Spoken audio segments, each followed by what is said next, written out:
ஆஸ்திரேலியாவில் பெய்து வரும் அதிக கனமழை காரணமாக சேலம் மாவட்ட பள்ளி கல்லூரிகள் நாளை விடுமுறை.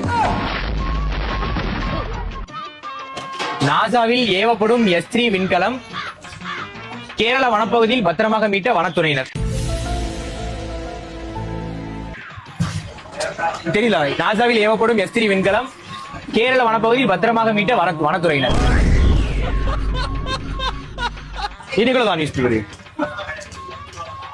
சென்னையில் லாரி மீது கார் மோதியதில் கால்பந்து வீரர் ரொனால்டோ கால் வலியால் அவதி. தமிழகத்தில் பல பகுதிகளில் அடுத்த 3 நாட்கள் வெயில் அதிகரிப்பதால் ஆப்பிள் நிறுவனத்திற்கு 2 கோடி அபராதம் விதித்தது மத்திய அரசு. என்னடா ஆப்பிள் நிறுவனத்திற்கு அபராதம்? போட்டிருக்கு, நீங்க புரியுதா? அப்படிதான் போட்டிருக்கு.